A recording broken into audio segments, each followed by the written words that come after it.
You are now listening. You are now listening to the Black Male Educators Alliance podcast. Lifting our voices. Lifting our voices.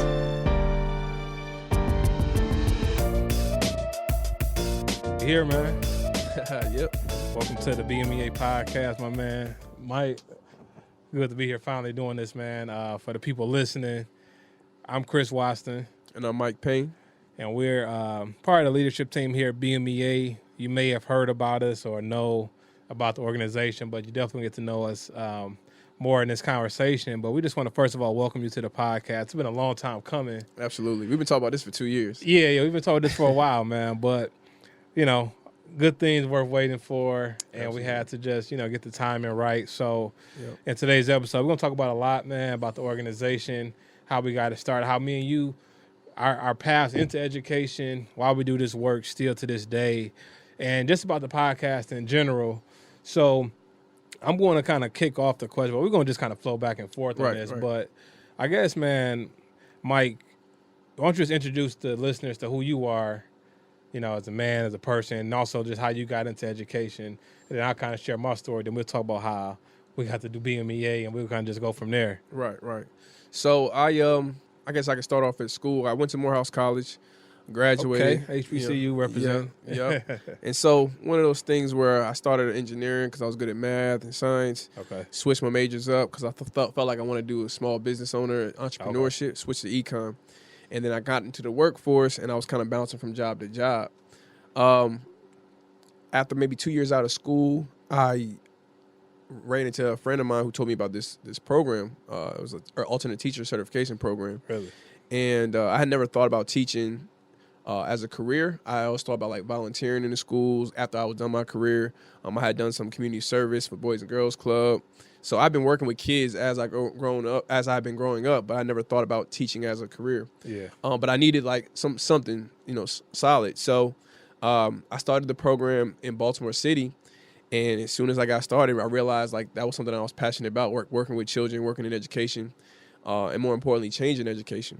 So I did 4 years in Baltimore, came to Detroit with my family, and done 4 years here. And so 2 years into it, I had a conversation with Dr. Curtis Lewis, my principal at the time, and we talked about, how things were changing in the school and how it was important. How it was so important to have black men in education. And so that was kind of the spawning of Black Male Educators Alliance in Michigan. And we've been grinding ever since. Yeah, man. That's interesting, man. I guess I've been knowing you so long, and I kind of forget that you took an alternative certification route.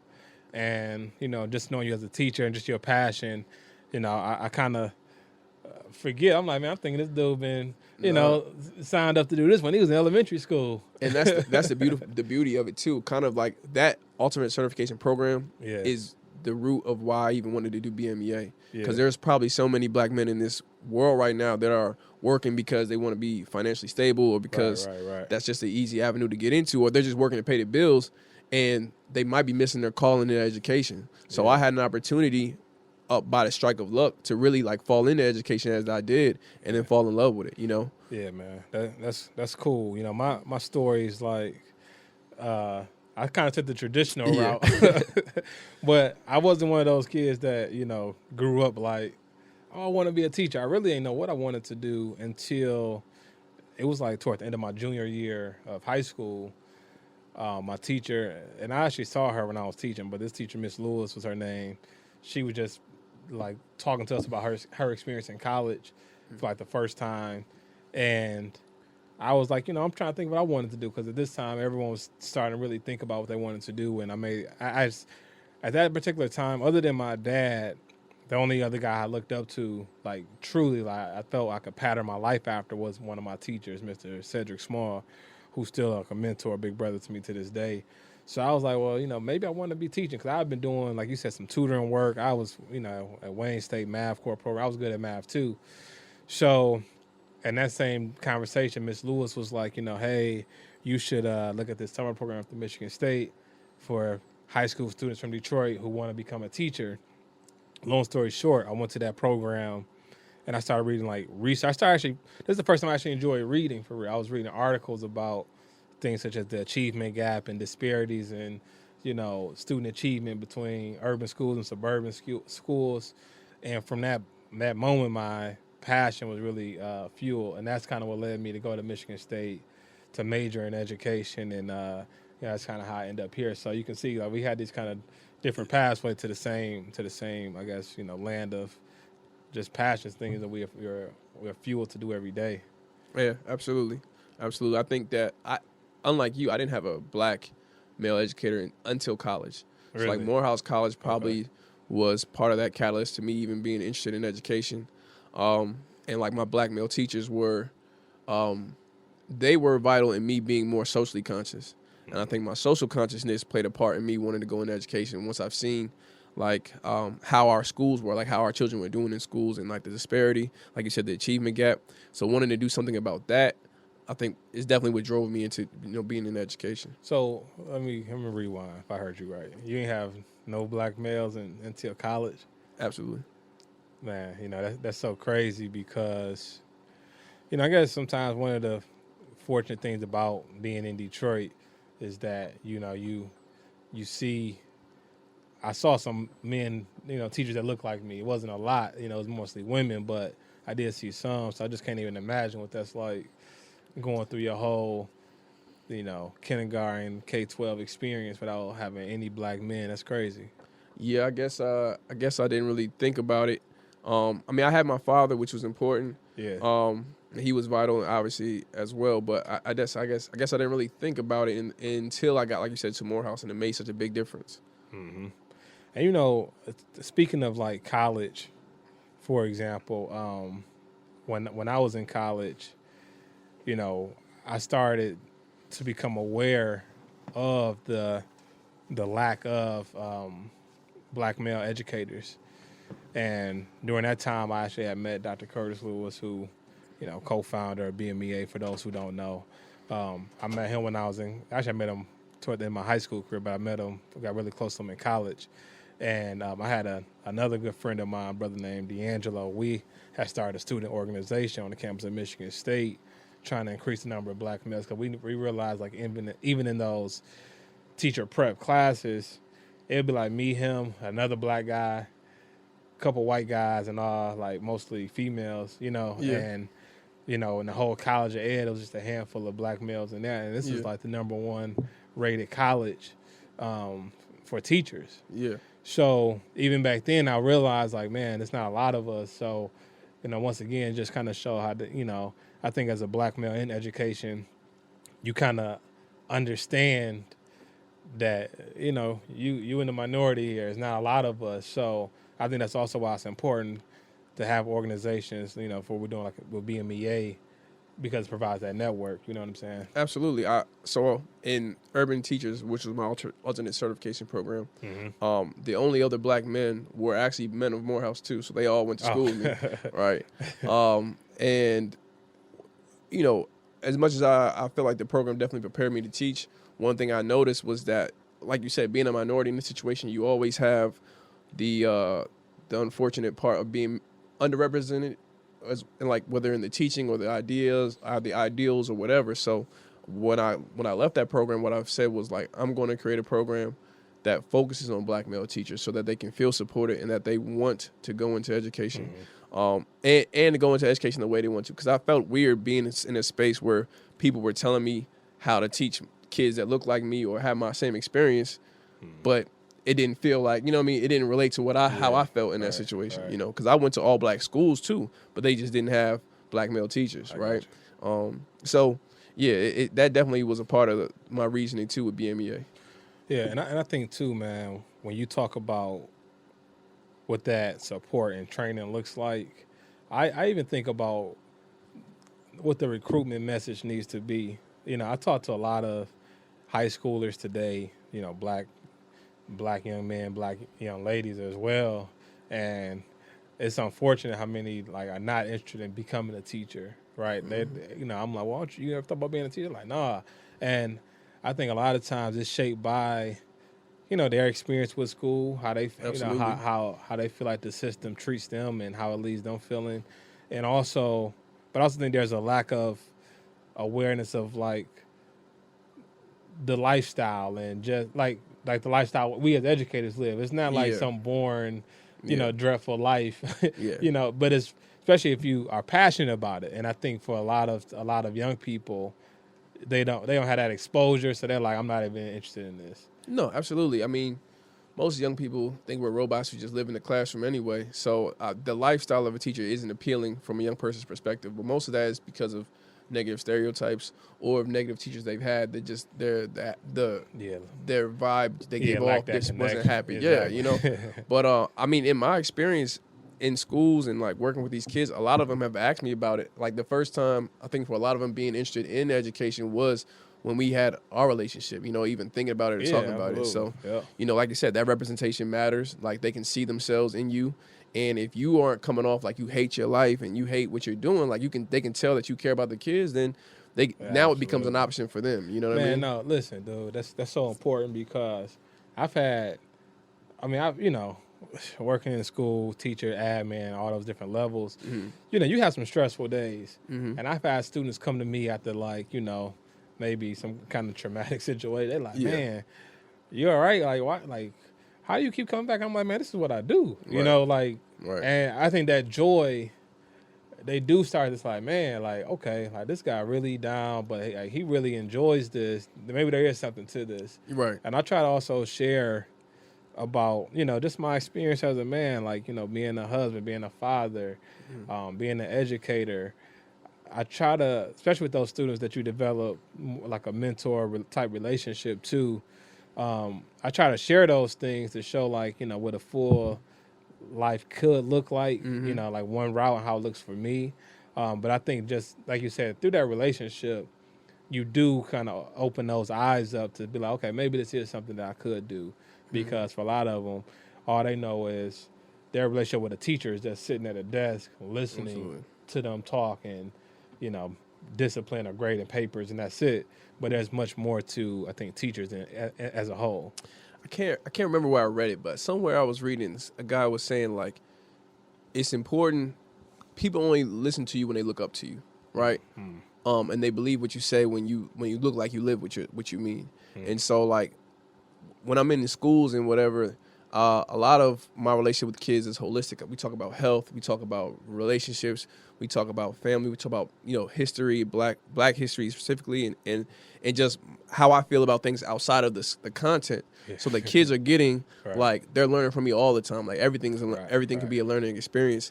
And then also that like I care about them outside of the content. So now when they know that, there is more of a, I won't say, I hate using the word buy-in, but there is more of a connection to like I'm obviously telling you something for your benefit, and I'm not just speaking it, just be speaking it. You know what I mean? No, exactly. Well, that's one of my favorite things about teaching is that not only do I teach you the content or, just your general being a good person type stuff or like following rules, but I'm giving you like, I give the students the best of what I've got. Yep.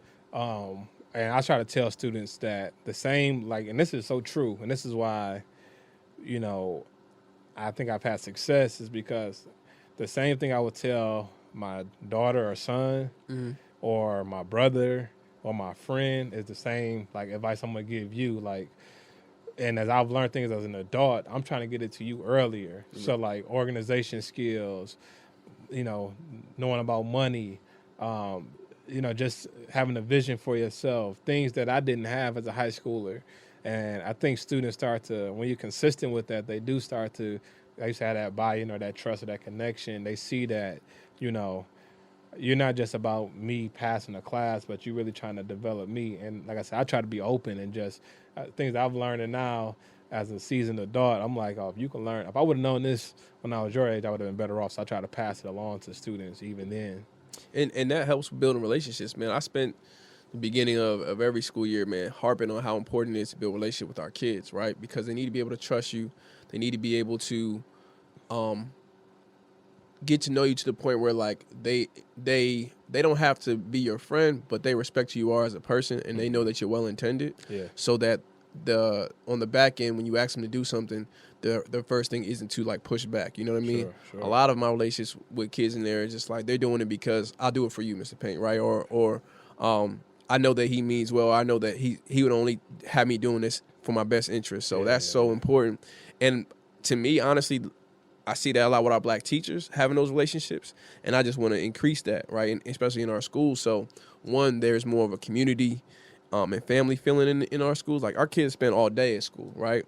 Almost 180 days of the year, half the year in the school, you know. So the school is a big part of the community, but oftentimes it can feel like some separate entity from the community. Like people are there that don't live there or don't know each other and stuff like that. So I kind of want to bring that vibe back with bringing more people from the community, especially black men, into the schools.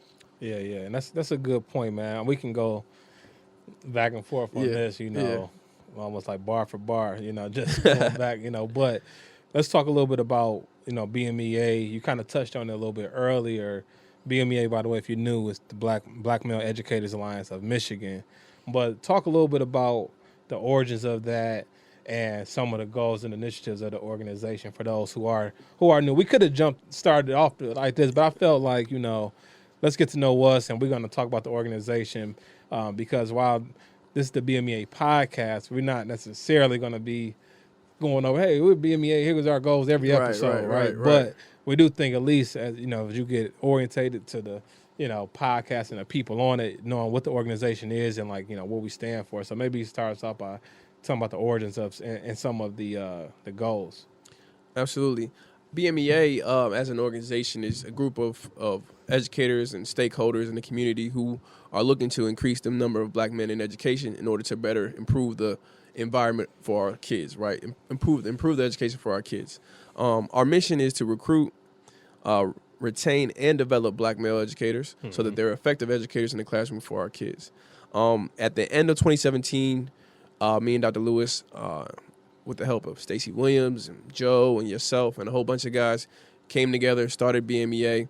And our first attempt really was just to get out there in the community, bring guys together so we can have this sort of like collective of black male educators to support each other, vent to one another, and just build those bonds, and also just have that network. Like at first, I think the biggest benefit of it was just having that network of black male educators and stakeholders in the community that support our vision to really connect in the city. And then we started holding programming quarterly throughout the year, just on teacher best practices, pedagogy, what are some skills and what are some, I would say, values that we have as far as educators, so restorative practice, culturally responsive teaching, and then how do we really go about the work to really make a change in our schools.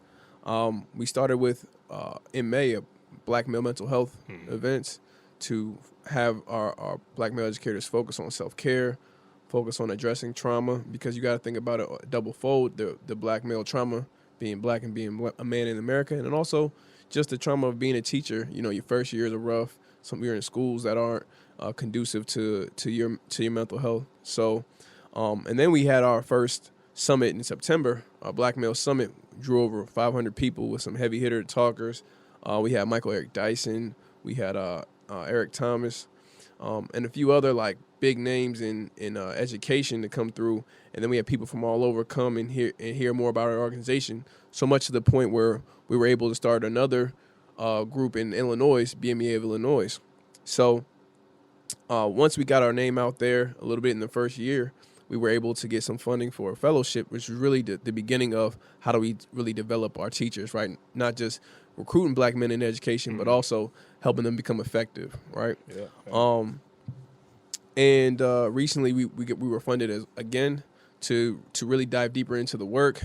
How do we recruit kids from the middle and high school level? How do we support the pedagogy and the training of our teachers that are in teaching right now? And how do we also develop them into educational leaders? Yeah, man. So that's that's a lot. Those some heavy things. Even when you know, they don't even sound simple. But when you think about the systemic, I guess, change necessary and support needed, it's a bit of a tall task.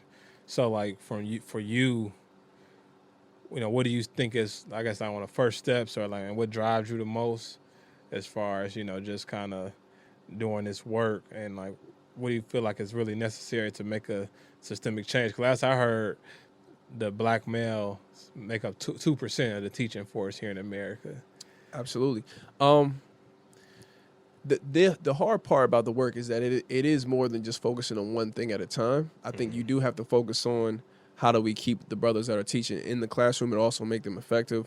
I think we do have to focus on getting people who are interested in education certified. But I think the deeper root is we're not getting enough brothers into college, and enough of them aren't even thinking about going into education. So how do we start the positive image of being an educator early on in the middle and high school level? And how do we support those kids getting into college, not having to pay thousands and thousands in debt to do something that's positive for the community, right? Yeah. There is to me, it's investing in the future when you become an educator, because you are investing in the kids that are going to be the adults in the future, and they're going to change the community. So, from our capacity, it is very hard to focus on all of them, but all of them are just equally as important in my mind. Yeah. I mean, I like, man, what you mentioned, helping young black brothers get into college without having to take on debt. Mm-hmm. Because the reality is that, 10 to 15 years ago, the economy wasn't at the place that it is now. Shout out to Obama for turning things around during his presidency. Right. And, we're not trying to get into politics here, but back then, it was more appealing. Like, when I mentioned the high school program, it was a cluster of us from my high school, a few, only a couple black males, but it was like a nice chunk of people who wanted to be teachers, right? Mm-hmm.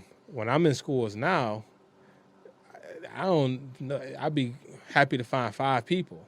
Right. We had about a good 15, 20, who enter a teacher prep program straight out of high school. And I think now part of the challenge is that if you have a young man who's got the profile to go to college, who has a vision to go to college, well, if he has the skill set and mindset to thrive there, you almost have to sell him on why you should put that toward going into teaching, when we know that's not going to pay you the same as if you go into engineering or you go into marketing or business administration. Absolutely. Whatever the case may be. So that is all, but to me, it's still worth it, right? It's still, even though your salary may be less, there's still there's a value in just the work. And I ain't trying to, I know some young guys probably listening like, man, I'm about that paper, and I hear you on that, right? Mm-hmm. And there's other ways, that you can make income. And I think all those things need to be brought up in the conversation, though, because, absolutely, hopefully part of our work could help, pass some kind of legislation that increase the salaries for teachers. Like, teachers need to be valued in general, no matter what race or sex you are. Mm-hmm. You should get paid more for the meaningful work. And I think as a country, that's something that needs to be changed. But in the meantime, I think part of our challenge is for those students who are going off to college, how do we make the profession appealing to them? How do we make it worthwhile to them? And I think that's all the while, like we talked about earlier, it's important for the teachers that are in front of them to be building those connections, to be building those relationships, and also to just instill in them this pride in coming back and being impactful. It's not just about how much money you make, but it's about the impact that you can have.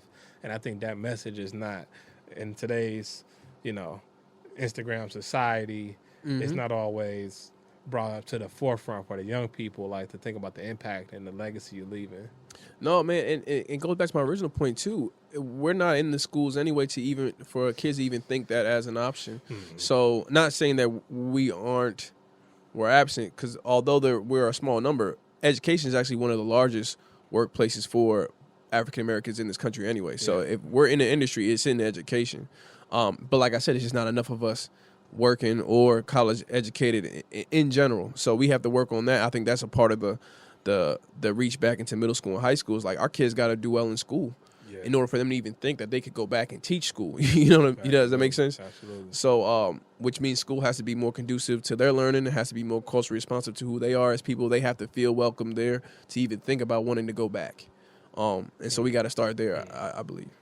I mean, not to even get off on a tangent, but what you're saying is so true. We were looking at some data at my school, and we're looking at how students at our school in particular were doing better at the junior and senior level. But because of their freshman and sophomore year, how they start off, the hole was so deep that by the time they get to that level, they don't have the profile of someone to get accepted to maybe a 4-year major institution, right? But it makes me think back to what's necessary and what's needed on the role of the educator to how do you support those students transitioning from middle school to high school so that despite their maybe immaturity or lack of vision or drive or whatever you want to blame it on, how do we help students not even dig themselves a hole so that by the time they become a young adult, their options aren't so limited based off what they did at the age of 14, 13, 15 years old. And that's like a mindset that does, I think, take the training. It takes more than just going by the book. Oh, I'm great and this is what you get. It takes that ability and desire to develop those relationships, to have those communications, to really, have a heart, for students beyond just you doing your job. The empathy, Yeah, the empathy is important. So that just made me think about that when you talk about getting students to and through.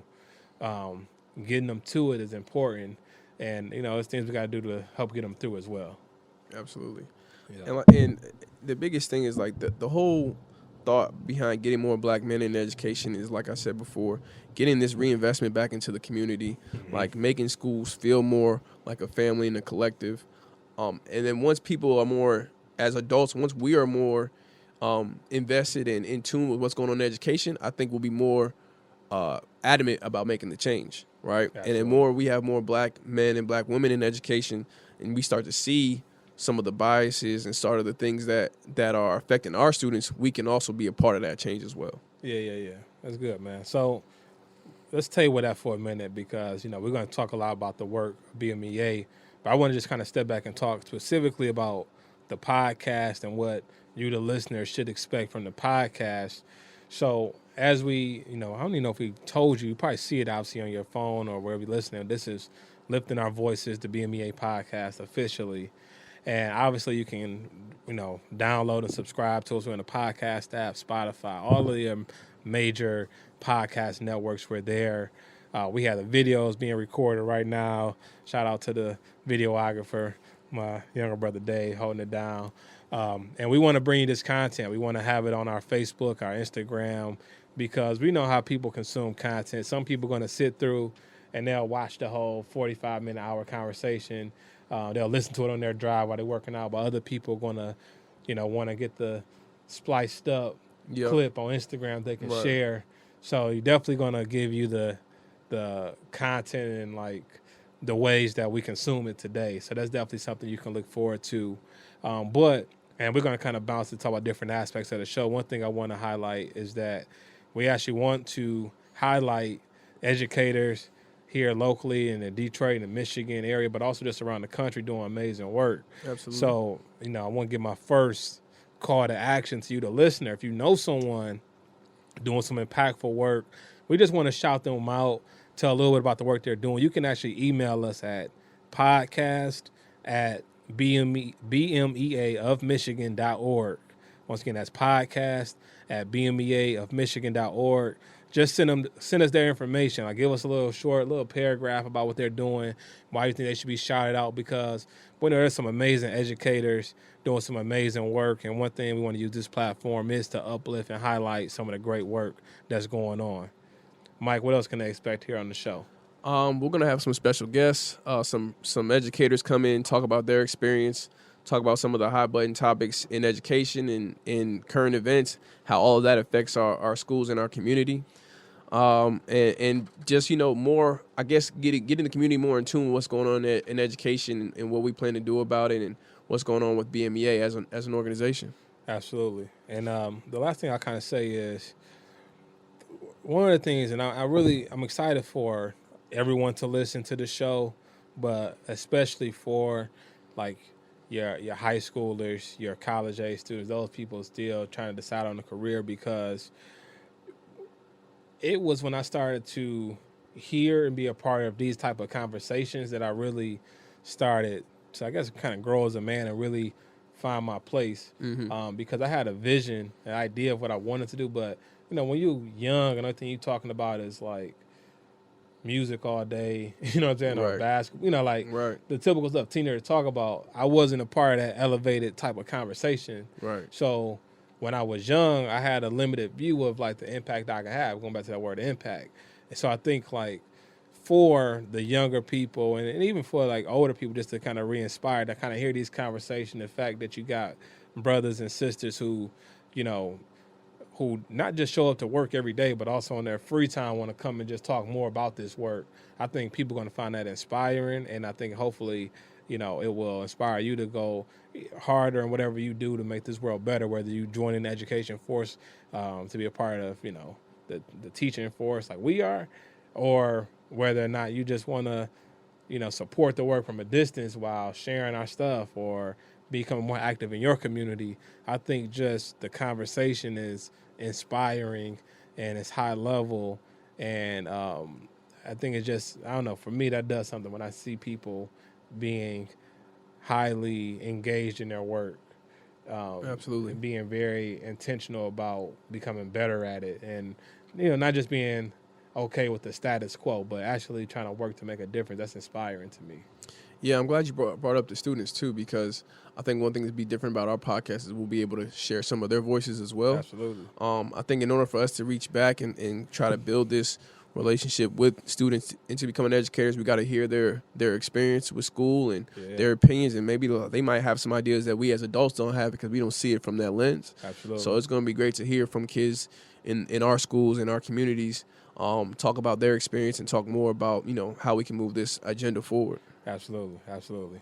Last thing I want to highlight is that, if you have a question or comment that you want or a topic that you feel we should discuss, we want to hear that too. So you can, once again, email us at podcast@bmeaofmichigan.org. If you have questions, topics that you feel like needs to be addressed or that you'd like to hear us address, feel free to reach out to us. Also, if you know guests, let's say a great teacher that we should have as a guest, we'll take those suggestions as well. So remember, you can highlight people that's doing awesome work, but if you or someone would be a good guest for the podcast, also email us at podcast@bmeaofmichigan.org, and we'll be sure to respond and coordinate as we get this thing started. Last thing I'll say is the frequency. Right now we're going to be on a bi-weekly schedule, so every 2 weeks we have a new episode out. We want to get the ball rolling, and then we may even jump to doing it every week, but we're going to see the response. We want to get this thing rolling out. Right.